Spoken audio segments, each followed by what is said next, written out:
en 1867 entra en México el capitalismo, y junto con las ideas de convertirlo en un país cuyo modelo serían los países europeos o de primer mundo. Con la entrada de Díaz al poder en 1876, surge un cambio en la estructura económica, política y social del país, que se ve favorecida con la inversión extranjera, aunado a la adopción de una política científica en donde el positivismo spenceriano, que de acuerdo a sus bases darwinistas, explica que es la selección natural y la capacidad de adaptación las que determinan que unos individuos sobresalgan mientras otros quedan rezagados, surgiendo así una inevitable clasificación de los distintos grupos que conformaban la sociedad mexicana. Por tanto, durante el porfiriato, los gobernadores y grupos particulares concentraron sus esfuerzos para eliminar todas aquellas personas que no estaban contempladas en el proyecto de nación que se pensaba. La capital se convierte en el punto central para transformar al país en el tan anhelado México moderno. Dicha modernización se veía estancada por problemas sociales como la locura, el alcoholismo, la prostitución, el analfabetismo, el suicidio y las enfermedades. Y con el fin de solucionar estos problemas, se adoptaron diferentes políticas, algunas dirigidas a la reclusión y otras a la reintegración y mejoramiento de la sociedad.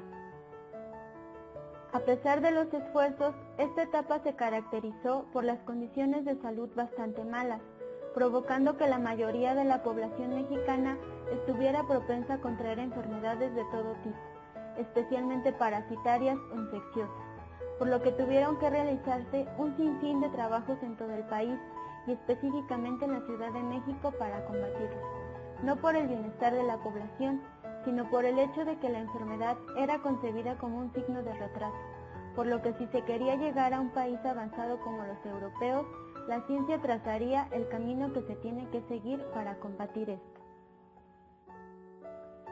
Porfirio Díaz estaba convencido de que la ciencia era fundamental para dar al país la modernización que tanto anhelaba. Dar importancia a los avances de la ciencia y poder establecer relaciones intelectuales con otros países era su objetivo. Se sentaron las bases del capitalismo, logrando durante esta época un crecimiento económico, pero ciertamente no un desarrollo social, ya que la mayoría de la población se encontraba en la miseria y degradación social. Esto era una situación lamentable en la educación y la salud. La modernización del país se dio a costa de la miseria y explotación de la clase trabajadora, siendo las capas altas de la sociedad las que se beneficiaron del tan nombrado progreso que necesitaba la nación. Se desarrolló la industria, la minería, la agricultura y las comunicaciones, por lo que México se encontraba en una situación excelente. No obstante, no era así la situación social y económica del pueblo, de los obreros y campesinos, pues vivían en pésimas condiciones. Como es de esperar, el crecimiento económico trajo muchas ventajas, como las instituciones encargadas de la salud pública nacional y un incremento de la tasa laboral. Por supuesto, no todos los cambios traídos por el llamado progreso fueron favorables. El establecimiento y ejercicio de los derechos humanos fueron un tema que también se dejó de lado. Ante esto, México se involucró en concursos y congresos científicos nacionales e internacionales que trajeron al país ideas revolucionarias para la estructuración de nuevas instituciones dedicadas a la salud. De esta manera, el médico se destacó en el desarrollo de la ciencia en general. Además, la mayoría de las asociaciones científicas contaban con al menos un médico, por lo que se instituyeron rápidamente en el poder y eran ellos quienes tomaban las decisiones científicas e incluso políticas en el país. La ciencia médica cobró relevancia en este periodo, teniendo que luchar para su reconocimiento contra las prácticas empíricas y de sentido común que llevaban a cabo individuos en las calles, casas, plazas o mercados, es decir, aquellos pertenecientes a la pseudociencia. Por tanto, las enfermedades, al ser un problema social grave, tenían que ser solucionadas ayudando al auge de la investigación en medicina. Los médicos dieron reconocimiento a su profesión, desacreditando a los médicos ilícitos, por lo que durante el gobierno de Díaz se crearon 15 sociedades científicas, de las cuales 7 se centraban en temáticas relacionadas con alguna rama de la medicina. Para que la medicina haya tenido todo este avance, se fundaron a lo largo de la ciudad institutos que se dedicarían a la investigación de las enfermedades que azotaban al país, tales como el de bacteriología y patología, los cuales se hallaban en las zonas privilegiadas, y a pesar de que se abrieron algunos hospitales públicos, gran parte de la población quedó fuera de todos estos beneficios. Se empezó por realizar campañas para controlar las epidemias y con ello reducir los índices de mortalidad. Después se cercaron las zonas afectadas y la policía inspeccionaba casas buscando enfermos, y cuando los hallaban, quemaban sus pertenencias y limpiaban el aire con bombas pulverizadoras. En los casos menos graves, se permitía a los enfermos estar en sus viviendas, mientras que en otros se les exigía ir a hospitales para la atención médica, y a partir de este tipo de enfermedades se empezaron a utilizar y a comercializar remedios y medicamentos que se suponía habían dado efectos positivos en los países desarrollados. Las enfermedades que más abundaban eran las gastrointestinales, las de vías respiratorias y padecimientos de la piel. Por ejemplo, las enfermedades gastrointestinales fueron las que más muertes ocasionaron debido al poco cuidado que se tenía en los alimentos, a la falta de agua entubada e inclusive a la falta de higiene que tenían las personas por no tener el dinero suficiente como para asistir a los baños públicos que se habían creado o para comprar los productos traídos de Europa para la higiene personal. Para estas se recomendaba una serie de medicamentos y medidas higiénicas que, basta decir, no eran para la población en general, sino para la clase alta, que eran quienes contaban con el dinero suficiente para comprar dichos medicamentos y seguir las medidas higiénicas para su recuperación. Por otra parte, las enfermedades respiratorias durante la época de frío fueron las que tuvieron mayor relevancia, ya que eran las que cobraban más vidas durante esa temporada del año. Entre las enfermedades más frecuentes encontramos la gripe, la pulmonía y la tuberculosis. Igualmente, estas aquejaban en mayor proporción a las personas pobres, ya que eran más frecuentes en las temporadas de frío y las personas de clase social baja no contaban con ropa adecuada para su abrigo. Las casas en donde vivían eran de un cierto tipo de material y aunada a su falta de alimentación, era por tanto las víctimas de esto. Las enfermedades de la piel eran usuales en la época, debido a la falta de higiene que se tenía en los ambientes públicos y privados como las casas, además de las malas condiciones en las que se trabajaba. Es importante destacar que no solo las enfermedades fueron consideradas como un problema de salud pública, sino como un problema social debido a la moral de la época. Además del prototipo de hombre ideal que se impuso en una sociedad de las buenas costumbres, un ideal de higiene y salud ya había de formar parte de los habitantes de la Ciudad de México, dirigido al cambio del estilo de vida en el que el cuidado y la alimentación evidenciaba la diferencia entre las clases sociales. El higienismo fue más allá de las paredes de los hospitales. Al ser una serie de actividades de carácter meramente preventivo, no era necesario que la población acudiera al hospital o con su médico para llevarlas a cabo. Además, constantemente se publicaban en libros, revistas o periódicos manuales de conducta y de asepsia. Por ejemplo, nuevos hábitos como la ducha o lavar la ropa eran constantemente mencionados en los manuales, y se decía que hacerlo ayudaba a mantener la buena salud. Por supuesto, aún así no fue algo que pasara a ser parte de la cotidianidad de la gente, pues aún había algunos problemas en cuanto a la distribución del agua. Por otra parte, no todos podían pagar jabón o utensilios de aseo personal. Vale insistir sobre la trascendencia de la salud pública en el bienestar y prosperidad del mexicano, donde la clase baja sufrió un gran abandono en este aspecto.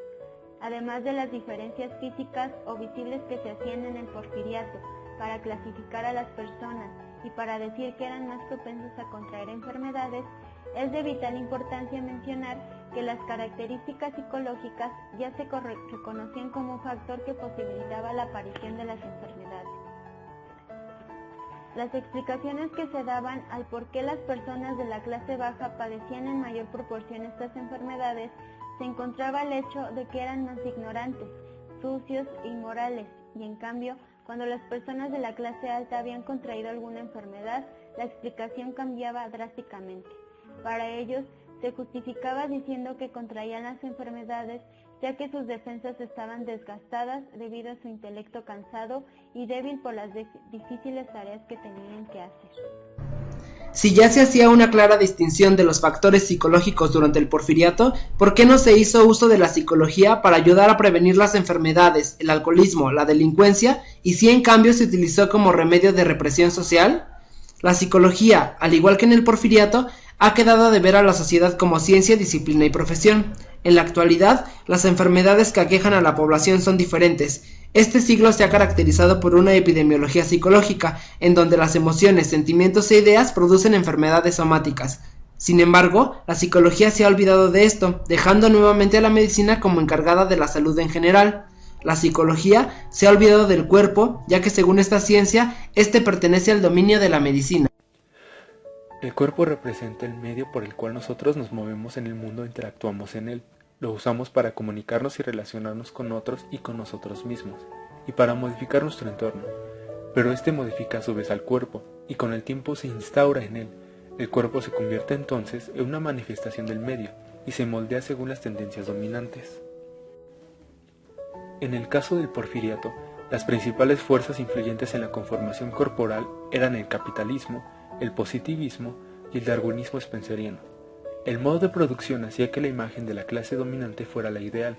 El dogma científico posicionaba a los mismos como única fuente de conocimiento verdadero y el darwinismo establecía una superioridad evolutiva comprobada. Como se ha explicado, cuando la persona pierde su lugar en el grupo ideal o forma parte de otro y desea llegar a la cumbre de la estratificación social, pero sus condiciones no se lo permiten, se ve enfrentada a una serie de conflictos emocionales, conductuales y psicológicos, cuyas turbaciones lo conducen a un malestar manifestado en su salud física. Esto sigue tan vigente ahora como entonces. Hoy día nos enfrentamos a una serie de malestares y síntomas que conforman una psicopatología contemporánea, producto de los conflictos de identidad de la actual sociedad capitalista. Sin embargo, a pesar del gran peso y graves consecuencias que conllevan para la salud, la gran frecuencia con la que se presentan a nivel personal y social enfermedades como colitis, migraña, estrés, ansiedad o depresión, las convierte en una condición casi natural o cotidiana de los individuos, lo que hace que sean ignoradas, además del ajetreado estilo de vida al que estamos sometidos, en el cual no hay tiempo para enfermarse y dejar de producir, por lo que la medicina ya no se encarga de la cura, sino de la mera desaparición del dolor. Una opción para el mejoramiento de esta conciencia corporal es comenzar por satisfacer las necesidades meramente biológicas que nuestra máquina anatómica requiere, comenzando, por ejemplo, por una alimentación adecuada en tiempo y forma, dejando de lado la comida rápida y los insuficientes minutos que se dedican a diario a esta práctica tan fundamental. Otro elemento importante es el buen sueño, que pareciera ser un lujo único de aquellos que no tienen algo en que ocuparse, pero hay que preguntarse qué tan cierto es esto. ¿Es realmente el descanso y la nutrición un lujo o una pérdida de tiempo? ¿O así se nos ha orillado a pensar? La idea de que producir es lo ideal, y de que no hacerlo sin importar la circunstancia debe ser repudiado es una clara y útil herramienta del sistema en el que vivimos. La salud de los individuos muchas veces ha sido relegada a los médicos, olvidándose que muchas otras disciplinas también pueden contribuir a la solución de este problema que tanto ha aquejado a la sociedad durante toda su historia. La psicología puede darse la tarea de implementar programas de prevención y de intervención. Es una herramienta muy grande para ayudar y hacer comprender a las personas del cómo es que la vida sedentaria, la vida capitalista, poco a poco destruye su salud. Tanto es su preocupación por cambiar el comportamiento del ser humano que no se ha ocupado de cambiar estos comportamientos que verdaderamente le hacen daño. ¿Por qué? Porque esto afectaría al sistema capitalista, y si es este quien la controla, entonces no la dejaría fácilmente que tuviera medidas que chocaran o estuvieran en contra de este. La psicología puede ser una alternativa a la medicina, ya que esta última, gracias a todos los medicamentos que da, se ha encargado de establecer en las personas enfermedades que pasaron de ser pequeñas a ser crónico-degenerativas. La nueva epidemiología psicológica ha sido abandonada por completo. La psicología es una profesión que se ha olvidado del poder que tiene para el cambio social. Hay una gran distancia entre los contenidos que se imparten y los requerimientos sociales. La historia es importante para enseñarnos qué prácticas psicológicas se han utilizado a lo largo del tiempo para solucionar algunos problemas frecuentes de la sociedad. Si olvidamos esto, caeremos nuevamente en lo ya hecho, en los errores que se cometieron en el pasado, las que no funcionaron e inclusive las que pusieron en tela de juicio la dignidad del ser humano. Por tanto, la historia nos enseña cómo la psicología ha intentado colaborar en la solución de los problemas que han acontecido a lo largo de nuestro pueblo, las que han quedado a deber y los que tienen que hacer para que la sociedad encuentre en ella un arma para el bienestar social en común y no solo el de unos cuantos como ha ocurrido a lo largo de la historia mexicana.